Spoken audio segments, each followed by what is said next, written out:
The Ed Bernstein Show. Now, here's Ed. Well, Las Vegas has always been known as the entertainment capital of the world. Well, up until recently. Now it's the sports, entertainment, and I'm waiting for the next hat to drop here. But with me is Jamie Fritz started a new company, Interstate 15. Now you're, got an illustrious career as a sports agent. You kind of combined with you talked about it. You combined it with a couple of guys to broaden the scope of what you're doing? That's right. Thanks for having me on, first of all. Sure. Really appreciate it. Yeah, Interstate 15 Sports and Entertainment. We formed here back in February, and that's with partners Jason Gassworth and Greg Cannon. And Jason is a tenured executive in the entertainment field who's Sheldon Adelson's right hand at the Venetian. He was the CMO at the Palms and then went over to Caesars. He was president at Caesars Entertainment and really built the residency town up in Las Vegas. And so simultaneously I was here, brought my sports agency here in 2010. And Jason and I had met each other, a few months after that and had become close friends. And Jason had always talked about one day we're going to work together.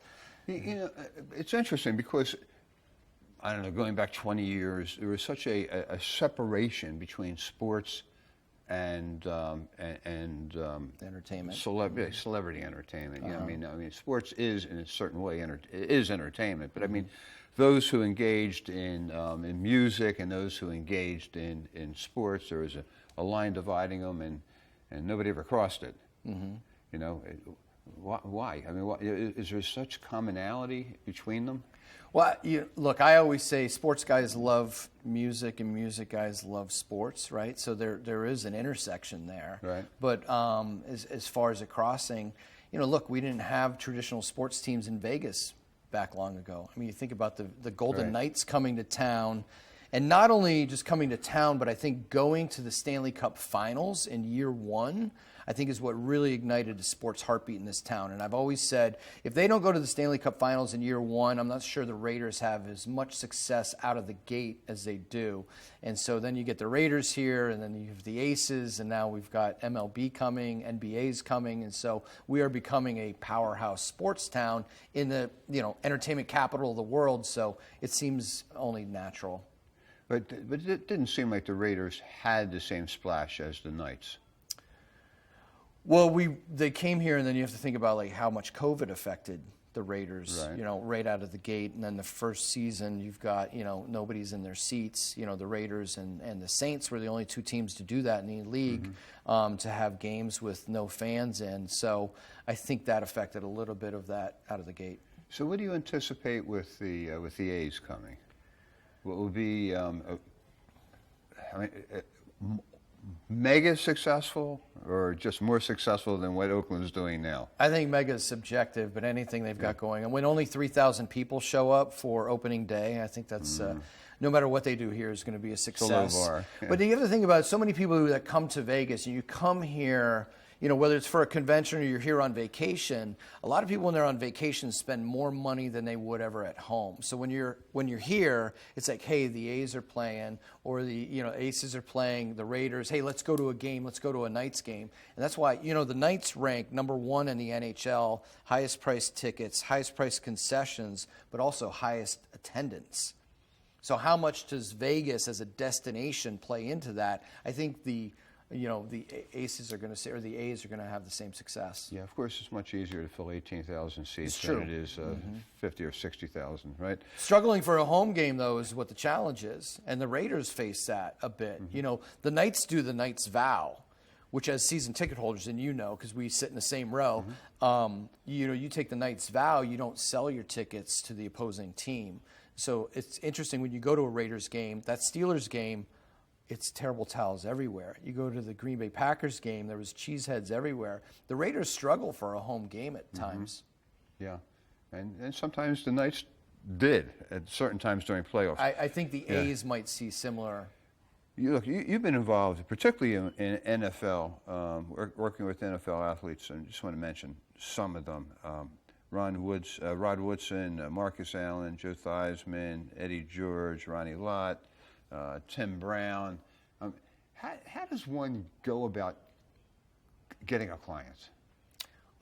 Great question. At the end of the day, you have to produce. I think a lot of it is relationships, and over the years, I've never really been big on recruiting. I've been more action focused. So I started my career selling advertising and building campaigns for brands, and I think my relationship with the agency world and having access to the dollars is what was a big key to my success, because it wasn't so much representing the talent as much as being in on the advertising agency world, the relationships, the activations, the brand managers that control those budgets, and being able to tell the player's story. Doing things like bringing players, keeping them relevant after the game with TV contracts, radio contracts, doing those interviews, getting them out, doing charity events, corporate appearances, all of that continues their relevance. And I think that's part of the strategy that we put together to keep them, in front of consumer faces, which makes them attractive to the brands. I know there's a difference in rules, for lack of a better term, between an athlete who's performing now in the NFL, he's got a contract for a team, and then once he retires, there's two different sets of rules of, I guess, I'm assuming, what you can and what you can't do, where you can appear. Well, traditionally in the NFL, alcohol, tobacco, and gambling are the three no-nos. And so they've lightened it up. Obviously now, Caesars is the NFL sponsor in the gaming space, and so and all the betting. You still can't bet on games, and then obviously tobacco is still a no-go. Alcohol, they've loosened up a little bit, where active players can do certain activations with, say, for example, Budweiser, but it has to be like existing content. They can't shoot like commercials and new fresh production shoots. So where the retired players don't have any restrictions, unless if you were an employee of the team or you work for NFL Network, there were some challenges there with what you would do in the gaming space. But that's also been loosened up, I believe, by the Mannings, because there's a double standard, and we've pushed back on that a little bit, where like Eli, being what? Well, Eli Manning is, he's employee of the New York Giants, but yet he can do a Caesars commercial. But yet, Rod Woodson, who was working at NFL Network at one time, wasn't allowed to do an appearance for Caesars.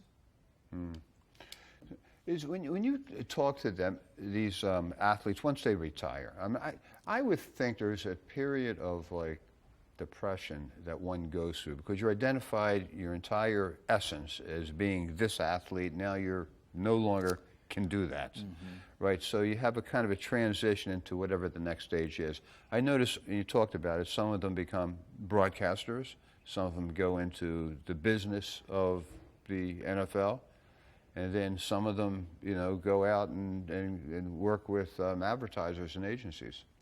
I'll tell you make a great point there, and it is a struggle for a lot of players leaving the game. The suicide is there. You've got the CTE on top of that, but a lot of players struggle where you become this massive brand. You've been a star in the NFL for years, and most players do not retire on their own terms.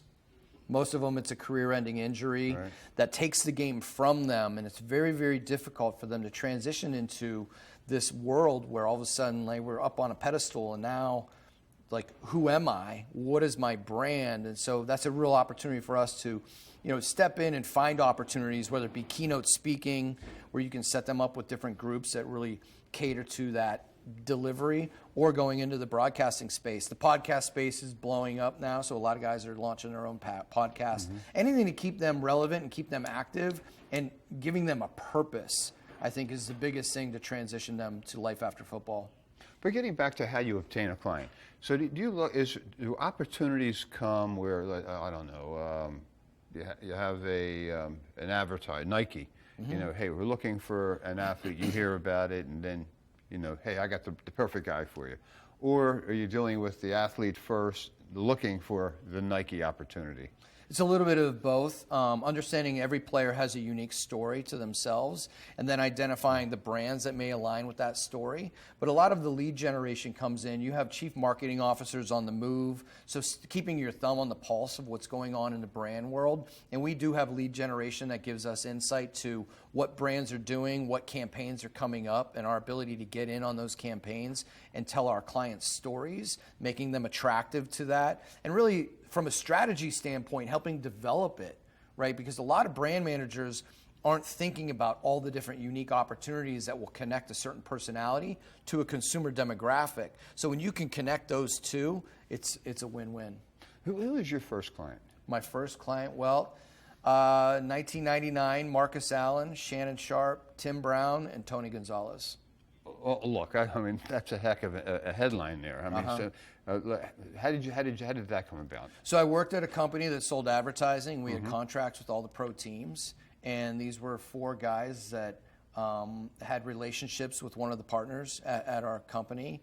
And I didn't want to just sell you an ad. I really wanted to make sure it was working. And so one of the things that we did was we got into planning meetings. And once you get into a planning meeting, you understand what brands are trying to do. You stick around and you learn about all these ancillary budgets where every major corporation is looking for keynote speakers for their manager meetings, their sales meetings, their business meetings. So it became a great opportunity to step in and say, hey, have you ever thought about using a future Hall of Famer, a Heisman Trophy legend?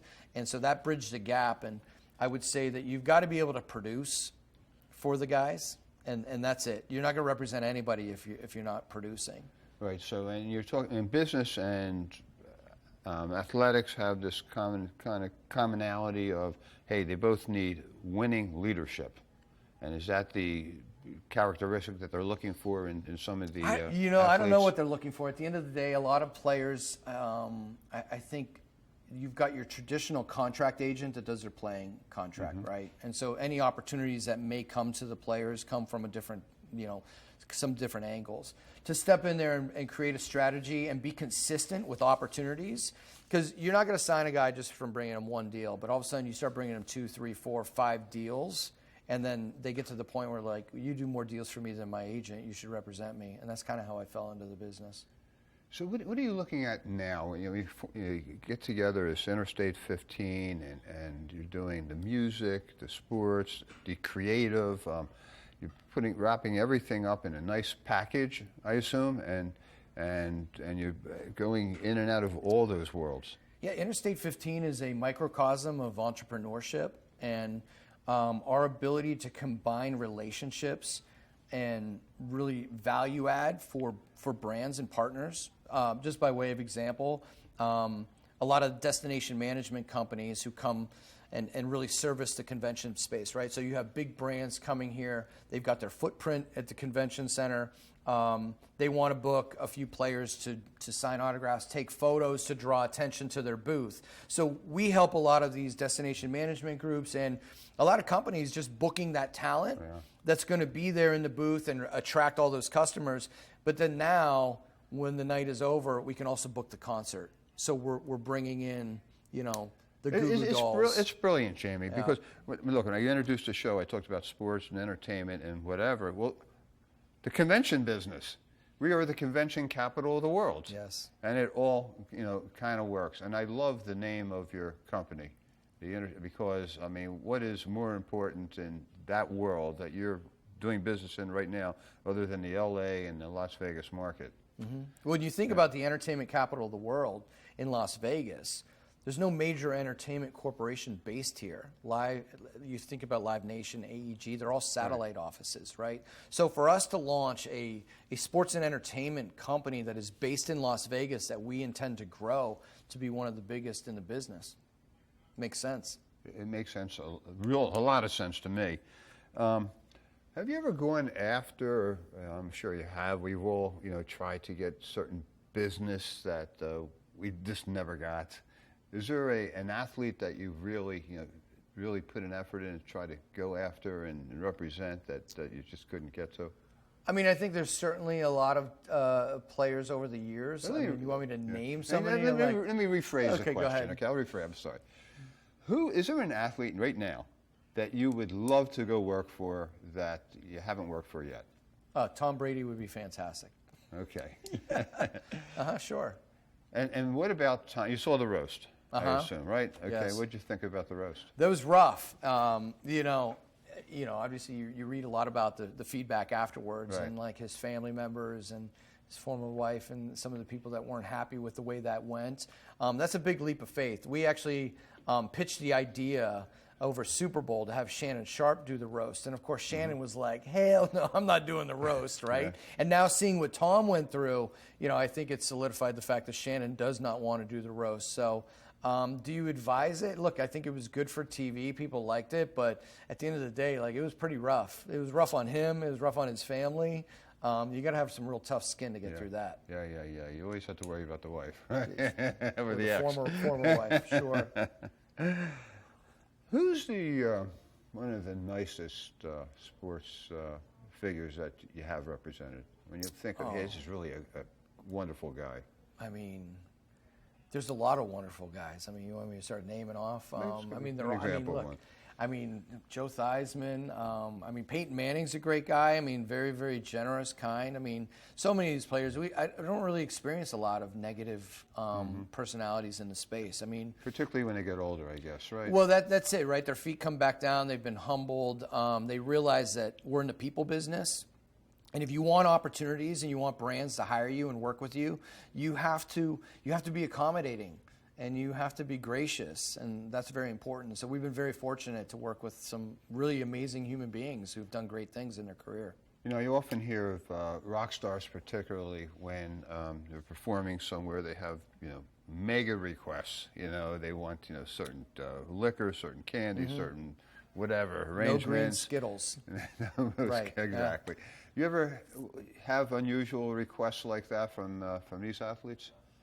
I haven't experienced unusual requests. I've heard about unusual requests where a lot of agents require their own private jet to accompany their client who's in a separate private jet. So you do hear about that, but I haven't. Like I said, for all of our clients, we have these conversations. We want to over-deliver. You have to be easy to work with, because if you're difficult to work with, then people don't want to work with you. What's the perfect retirement for an athlete? We talked about, hey, you don't want to be injured and end your career that way. Did Tom Brady, let's talk about his retirement. Well, he's going to start at Fox this year. We'll see, how that goes. But should he have retired a little bit sooner, or he retired at the right time? I think he did the right thing. He went to Tampa. He got a Super Bowl. He proved that he could do it without Belichick, and I think that's great. He's on the Mount Rushmore. So the perfect retirement is a broadcasting gig that only requires you to work during the football season, and the whole off season you can just golf. You can spend time with your family, and then you can get your head right back into the game, for the fall season. And by the way, if it's a big desk job on Sundays, you're flying in on Saturday, you've got your production meeting, you're doing a show, you're watching all the games with your castmates on Sunday, you're going to do your broadcast, and you're zipping out either Sunday night or Monday morning. It's not a bad gig. So Tom Brady's going to enjoy his next year? I think he will, for sure. Yeah. Look at Tony Romo, too. And Tony Romo's a great golfer. And so here's, he's doing a little bit more expanded stuff within CBS. But, I think that's a great gig. So you primarily like to stay within the NFL, or do you like to, mix it up a little bit? We'll mix it up a little bit. Over the years, I've worked with boxers. We've worked in baseball and this and that. But at the end of the day, the NFL is America's sport. I know it used to be baseball, but you mentioned boxing. What happened with the boxing world? It used to be the number one sport here in Las Vegas. Right. Yeah. Well, I think UFC really came in. Dana White did a heck of a job bringing in and really growing the UFC, and I think that's taken over a lot of that fan base. There's still a strong people that appreciate the sweet science. I do. But I think UFC is definitely taken away a lot of the fan. So when you look at, the future of Las Vegas, the A's are here, they say the Tropicana is gone, we have an incredible new stadium there. The Raiders are making playoffs. They're doing well. The Knights are making playoffs. I guess are we going to have a professional soccer team? I think MLS will come NBA? Before the NBA. That's on deck. And then the NBA, we're going to be a massive sports town. And once Oakview and Mark Bedane and Tim Lewicki and those guys build the NBA arena down on the south side of the Strip, it's going to be fantastic. Did it mean anything that Sheldon Adelson's wife Miriam did by the Dallas Mavericks? Does it mean anything? Yeah. In what terms? Does it mean anything? Does that put us any closer in Las Vegas of having a team? Well, whether they move a team or they do an expansion team, they would have to do 2 expansion teams, I believe. is yet to be told. I mean, it'll be interesting. You think she'll bring him? You think they'll I don't know. approve it? I would think you know more than I do. I mean, it's Dallas. I'm sure it's a successful franchise. I don't think they're leaving Dallas. Right. Yeah, Dallas has got a strong fan base. Dallas is a great sports town. Can you own more than one team as an owner? Why not? I don't know. Maybe it's More than one federal NBA team antitrust. or like NBA team. Oh, that would be a conflict of interest. Yeah, that would I be a think. conflict, right, yeah. For sure. So how do you see? So you see, okay, soccer, MLS team coming. You see it being successful in Las Vegas? I do, and again, I mean, while I think our local community is so strong and they support all of the local teams, you can't ignore the 50+ million people a year that come to Vegas that are here on vacation and are going to spend their dollars to go and experience all these different sports and teams. So I think we're going to have great success, and it doesn't have to come necessarily from the residents. It's going to be from all the people that come and visit. There's certain times of the year where sports overlap. So I can envision where the casinos are, creating a weekend for a player where you can actually at the same time go to an NBA playoff game and a hockey playoff game at the same time. You can catch a baseball game if you're in May or June, right? And a UFC fight. And a UFC fight, right? Or a boxing match, yeah. It's amazing. Have you done that? Have I done it? Yeah. No. It was something up for you guys to make it, to create it. So you bring all the. You're going to go to a concert. Yeah. You're going to go to a couple games. You can see multiple shows. I mean, that's what's so wonderful about this town. Las Vegas is the #1 city on the planet. Do you feel that sports is outpricing itself with the cost of tickets? Well, it depends on the consumer demographic. Is it outpricing itself? As long as people are willing to spend the money. I think if you look at like the Raiders season tickets, there's a really nice arc in terms of the lower price tier tickets that are affordable for the everyday consumer. So while your high end tickets and your suites are super expensive, I think the teams are still doing a good job to accommodate the lower income consumer demographic to be able to come and enjoy the games. The A's, of course, are playing 162 games a year. Baseball season means 81 home games compared to, I guess, the